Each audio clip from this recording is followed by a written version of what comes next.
So ఇవి లేకపోతే మనకి మానవ వనరులు లేదు, వీటిలో ఉన్న అడ్వాంటేజెస్ తెలిస్తే అసలు ఇంత చిన్న ప్రాణి మనకి ఇంత మంచి చేస్తుందా అనేది మనకు అర్థమవుతుంది. అంటే నేను నా బ్యాక్గ్రౌండ్ వచ్చేసి నేను స్కూల్ ప్రిన్సిపల్ని, ఎంబీఏ, ఐఏఎస్ అకాడమీ, అప్పుడు నా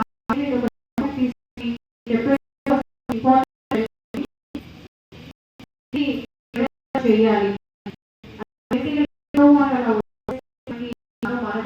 4 సంవత్సరాలు అని ఐన్స్టీన్ గారు చెప్పడం జరిగింది ఎప్పుడోని. సో ఇవాళ మీ ముందు ఇది తేనెటీగల పెంపకం అనేది ఒక మంచి ఆల్టర్నేట్ ఇన్కమ్. రైతులు వాళ్ళ ఇన్కమ్ ని డబుల్ ఎలా చేసుకోవచ్చు, వాటిని ఎలా చేస్తే వాటిని ఎలా మనం కాపాడుకోగలుగుతాము. సో వాళ్ళకి లోన్స్ ఇవ్వడం వల్ల వాళ్ళు ఇలా తేనెటీగలు పెట్టుకొని రైతు మేము 4 సంవత్సరాలు చేస్తూ. So today I'm here, I'm very happy to see you all.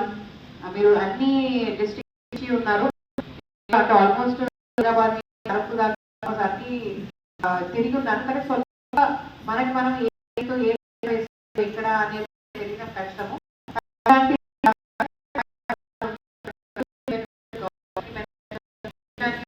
Environment కి ఎకలాజికల్ బ్యాలెన్స్ చేయడానికి ఇంపార్టెంట్ కొత్తగా తేనెటీగలు పెట్టుకోవాలి అనుకునే కూడా చాలా మంత్స్ లో నేను హనీ కలెక్ట్ చేస్తున్నాను. హనీతో పాటు ఇలా బై ప్రోడక్ట్స్ చేస్తున్నాను. ప్రైవేట్ లిమిటెడ్ మా కంపెనీ పేరు. సో ఇక్కడ ఐన్స్టీన్ గారు, ఆల్బర్ట్ ఐన్స్టీన్ గారు చెప్తున్నారు, if the honeybees disappear from the surface of the globe, అంటే there is no mankind. So if we lose bees, we lose food. మనకి అసలు తేనెటీగలు లేకపోతే మనకి ఆహార భద్రతనే ఉండదు.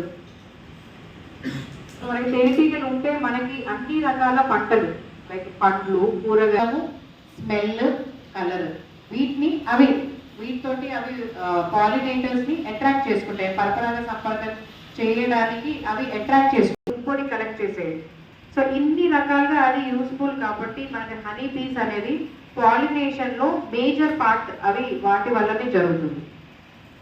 అవి లేకపోతే కొన్ని చెట్లలో మగ చెట్టు, ఆడ చెట్టు ఉంటుంది, కొన్ని చెట్లలో ఆడ మగ రెండు ఒకటే దాంట్లో ఉంటాయి. ఒకటే దాని స్పీషీస్ ఇంకో దాన్ని కలవడం వల్ల కూడా ఆ ఫ్రూట్ క్వాలిటీ అనేది పెరుగుతుంది. ఆ సీడ్ నుంచి పూత నుంచి కాతకి రావాలి అని అంటే ఈ పరపరాగ సంపర్కం జరగడం వల్లనే పువ్వు నుంచి కాయ అవుతుంది, మనవడే ఉండదు అని చెప్తున్నాం.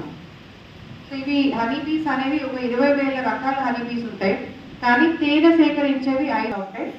అలాగే ఫ్లారియా అంటాం, వాటికంటే కొంచెం చిన్నగా ఉంటాయి, వాటిని పెట్టెలో పెట్టలేము.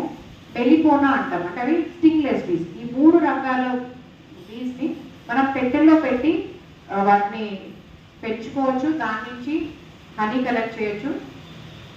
మీ తేనెటీగలు లేకపోవడం వల్ల మీరు చూడొచ్చు చాలా వరకు సన్ఫ్లవర్ లో, మిర్చిలో, అట్లానే ఆయిల్ సీడ్స్, అలాగే ఆల్మండ్స్, ఇవి బాదం పప్పులు, ఇలా బ్రష్ తీసుకుని చెట్ల మీదకి ఎక్కి మనుషులు రోజుకి 5-6 పెట్టుకొని చేయడం వల్ల రైతులకి ఎంత ఖర్చు.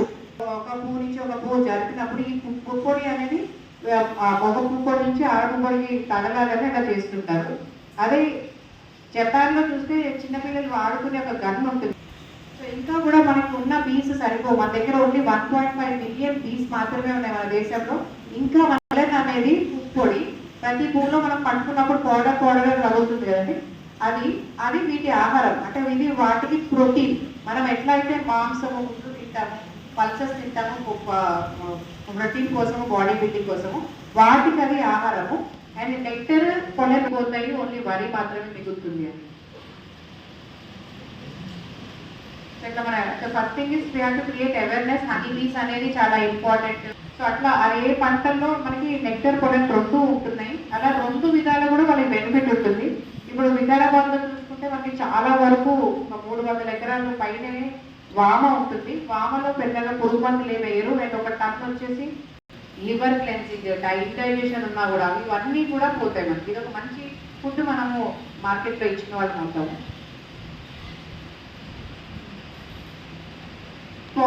ఒక బాక్స్ మొత్తానికి ఒకటే రాణిగా ఉంటుంది. కొన్ని డ్రోన్ బీస్ అంటే పోతీగలు ఉంటాయి. హనీ బీస్ లేకపోవడం వల్ల కూడా చాలా వరకు దిగుబడి తగ్గిపోయి ఇవి వేసుకుంటే నష్టపోతున్నామని అలాంటి పంటలు తగ్గించేస్తున్నారు. సో మనకి 8 to 5 year ప్లాన్ లో మనకి అగ్రికల్చర్ హార్టికల్చర్ ఇచ్చిన వాళ్ళం అవుతాము. కన్సంప్షన్ అనేది కూడా పెంచగలుగుతాం. ఇంతకుముందు వెంకటరామ రెడ్డి సార్ కూడా అన్నారు ప్రతి ఇంట్లో ఒక కిలో అన్నారు ఒక హనీ తినాలి అని. మనం మంచి హనీ తినాలి అని అంటే మనం ఎంత ఎక్కువ బీ కీపర్స్ రావాలి, ఎక్కువ మంది తేనె సేకరించాలి, అట్లనే ఇంకా బై ప్రోడక్ట్స్ కూడా తీయొచ్చు. సో మనం క్రూడ్గా చెట్ల నుంచి పొగ మంట పెట్టినప్పుడు అది తీసేసి రకాలు మనం ఇలా పెట్టెల్లో పెట్టచ్చు. ఇట్లా క్రూడ్ కలెక్షన్ అంటే మనకి అవి కుడతాయి అని అపోగా, అంటే ఓన్లీ ఆ రాక్ పీస్ అంటాము ఇలా పొడుగ్గా ఉండేవి మాత్రమే ఒకటేసారి ఫామ్ వచ్చి కుడతాయి. కానీ అవి మనం ఇలా అంటే ఇన్ఫర్టిలిటీ మేల్ ఫీమేల్, ఇప్పుడు మనకి బయట తినే ఫుడ్, పొల్యూషన్, స్ట్రెస్ వల్ల ప్రతి 10 మందిలో ఒక 4-5 మెంబర్స్కి ఇన్ఫర్టిలిటీ ప్రాబ్లం వస్తుంది. కానీ ఇట్లలో హార్గిల్ లాగా కూడా పెట్టుకోవచ్చు. ఇది ఒక ఫ్లో హైవ్ అంటాము. ఫ్లో హైవ్ అయితే మనం ఇలా తీయడము, దులపడము, తిప్పడము అంతా ఉండదు. డైరెక్ట్గా మనము ఒక స్విచ్ బటన్ ఆన్ చేస్తే మనకి హనీ వచ్చేస్తుంది. సో ఇది ఎపికల్చర్. ఎందుకంటే అది ఎప్పుడైతే మనం పుట్టింది అంటే పుట్టినప్పుడు దాని ఇంటెస్టైన్ అంటే లోపల వల్ల మనం ప్రొటెక్ట్ చేసుకోవడము, వాటిని కూడా మనము కాపాడుకోవాలి అవుతాం. సో ఈ ఎపిస్ మెలిఫెరా అనేది పెట్టెలో పెట్టచ్చు. అది కమర్షియల్గా చేస్తారు. వాటిని మైగ్రేట్ చేస్తూ ఉండాలి. ఒక పంట నుంచి ఒక పంటకి తీసుకెళ్లాల్సి వస్తుంది ఒక ట్రక్లో పెట్టుకొని. అదే సెరెనా ఇండికా అయితే అవి తక్కువ హనీ కలెక్ట్ చేస్తాయి, కానీ వాటిని పైన హనీ చేపర్ అంటాం. వీటి పైకి వెళ్ళకుండా గుడ్లు పెట్టకుండా ఉండడానికి కింద ఒక ఎక్స్ట్రూడర్ పెడతాము. కింద రాణిగా ఓన్లీ గుడ్లు పెడుతుంది, అప్పుడు పైకి వెళ్ళదు కాబట్టి పైన ఓన్లీ హనీ ఒకటే కలెక్ట్ అవుతుంది. సో మనకి కావాల్సిన బేసిక్ టూల్స్ అంటే మనకు ఫస్ట్ ఏ యానిమల్ అయినా మనకి మెడ మీద పుట్టినప్పుడు మనకు శ్వాస ఆగిపోతుంది కాబట్టి సో ఫస్ట్ మనము వేల్ అనేది మస్ట్, గ్లౌజ్, తర్వాత కొంచెం స్మోక్ చేస్తే సరిపోతుంది. ఆర్ మనం మొత్తము ఏరడం పై ఉంటే వర్క్ తొందరగా అవుతుంది, అవి కూడా చచ్చిపోకుండా కాపాడచ్చు. సో ఇవన్నీ బేసిక్ టూల్స్. మొక్కజొన్న జొన్న ఉంటుందో అందులో తేనె ఉండదు, అంటే నెక్టర్ ఉండదు. సో అలాంటి ప్లేసెస్లో మనం బ్రీడింగ్ సెంటర్స్ లాగా చేసుకుని వాళ్ళ పని అదే ఇంకా తెల్లారిందంటే ఇంకా వాళ్ళకి రోజు వాటిని మల్టిప్లై చేసుకోవడం, ఒక బాక్స్కి 4 బాక్స్లు 5 బాక్స్లు చేయడం. సో ఇవన్నీ బేసిక్ టూల్స్. ఇది ఎక్స్ట్రాక్టర్ అంటాము. ఆ ఫ్రేమ్స్ ఏదైతే ఉంటుందో దాంట్లో పెట్టి తిప్పడం వల్ల తేనె ఒకటే వస్తుంది. దాని ఎగ్, లార్వా, ప్యూపా అంటే వాటి గుడ్డు, వాటి పిల్లలు ఏమి డ్యామేజ్ అవ్వవు, బయటికి రావు, తేనె ఒకటే వస్తుంది. సో ఇట్లా మనం ఫామ్ ఎప్పుడైతే మనం ఫ్లవరింగ్ మస్టర్డ్ సీజన్ ఉంది, ఫ్లవరింగ్ స్టార్టింగ్లో మొక్క దశ నుంచి పూత దశ వచ్చే టైంలో తీసుకెళ్ళి అక్కడ పెట్టెల్లో అలా పెట్టేస్తాము. హనీ టైంలో మనకి ఫుల్గా కింద పైన పెట్టడం తప్పి ఫుల్గా హనీ అనేది ఒక బాక్స్ నుంచి 4-5 kgs దాకా వస్తుంది. నేను 4 years నుంచి అంటే ఒక 1 year సైకిల్ నాకు నేను ప్రిపేర్ చేసుకున్నాను. ఏ ఏరియాలో ఏ పంట వేస్తారు, ఎప్పటి నుంచి ఎప్పటికి వస్తుంది, ఎంత హనీ వస్తుంది, ఎలాంటి హనీ వస్తుంది. అంటే నేను నా పర్సనల్గా వామ తేనె, పువ్వు తేనె, పుష్ప తేనె, అలాగే బత్తాయి తేనె, నల్గొండ నా లోకల్ కాబట్టి అట్లనే పుచ్చ, నేరేడు, అంటే ఏ బీస్ ఏ పంట మీద ఎక్కువ వర్క్ చేస్తున్నాయి, దేంట్లో ఎక్కువ పొలైన్ నెక్టర్ కలెక్ట్ చేస్తున్నాయని పర్సనల్గా నేను రీసెర్చ్ చేసుకుని ఇవి ఎప్పుడైతే పుప్పొడి వస్తుందో పుప్పొడి మాత్రమే కలెక్ట్ చేయించడము, తేనె వచ్చినప్పుడు తేనె తీయడం, వ్యాక్స్ కలెక్ట్ చేయడము చేస్తున్నాము. సో ఇది రాణిగా దాని సైజ్ ఈజీగా ఐడెంటిఫై చేయొచ్చు. అది తిన్న రాయల్ జెల్లీ వల్ల అది అట్లా ఉంది. సో అవేర్నెస్ ప్రోగ్రామ్స్ అనేది కూడా చేస్తున్నాము. మాకు కాపాడుకోవాలి మళ్ళీ సీజన్ వచ్చే వరకు. సో అట్లా బ్యాక్ అండ్ వర్క్ అంటే ఫార్వర్డ్ బ్యాక్వర్డ్ లింకేజెస్ వాళ్ళ దగ్గర నుంచి మేమే హనీ కలెక్ట్ చేయడము, పుప్పొడి కలెక్ట్ చేయడము, మైనము కలెక్ట్ చేయడం కూడా చేస్తున్నాము.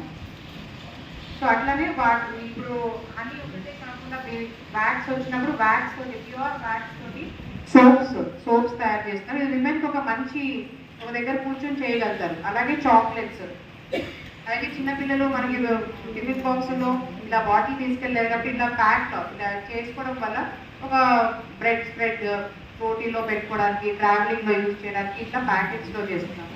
అట్లానే చాక్లెట్స్ అన్ని ఫ్రూట్స్తో కలిపి కూడా వాటి క్యాండీస్ లాగా చేస్తున్నాము.